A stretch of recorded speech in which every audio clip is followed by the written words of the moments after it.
Jakarta, 25 Oktober tahun 2025. Ketegangan pandangan muncul di lingkar pemerintahan setelah mantan Menteri Koordinator Bidang Politik, Hukum, dan Keamanan, Mahfud MD menyatakan kebingungannya terhadap sejumlah data ekonomi nasional. Sementara Presiden Prabowo Subianto menegaskan bahwa perekonomian Indonesia tetap tumbuh positif di tengah berbagai tekanan global. Pernyataan Mahfud itu disampaikan dalam rapat koordinasi lintas kementerian di Jakarta, 24/10. Ia menyoroti adanya ketidaksesuaian antara laporan mengenai proyek strategis pemerintah dan kondisi ekonomi di lapangan yang dinilai belum sepenuhnya mencerminkan pertumbuhan. Saya melihat data pertumbuhan yang disampaikan cukup baik, tetapi kalau kita turun ke masyarakat, daya beli masih lemah dan banyak daerah belum merasakan dampaknya, ujar Mahfud. Menanggapi hal tersebut,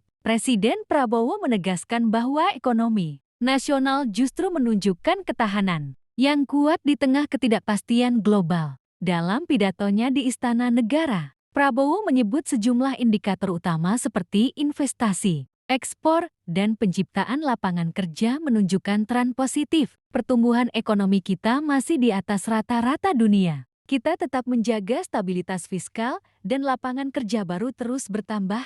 Ini bukti bahwa kebijakan ekonomi kita berjalan pada arah yang benar, kata Prabowo. Presiden juga mengingatkan pentingnya kolaborasi antar lembaga pemerintah agar kebijakan ekonomi dan hukum berjalan selaras. Tidak boleh ada perbedaan pandangan yang justru membuat masyarakat bingung. Pemerintah harus satu suara untuk rakyat, tegasnya. Isu perbedaan pandangan ini menjadi perhatian publik dan kalangan ekonom. Sejumlah pengamat menilai, pernyataan Mahfud menunjukkan adanya kesenjangan antara data makroekonomi yang relatif stabil dan realitas mikroekonomi yang masih dirasakan berat oleh sebagian masyarakat. Angka pertumbuhan memang positif, tetapi kalau inflasi pangan dan pengangguran terbuka masih tinggi, publik tentu merasakan hal berbeda. Ini bukan soal perbedaan pendapat, melainkan perbedaan perspektif, ujar ekonom dari Universitas Gadjah Mada, Dr. R. Aditya Wirawan.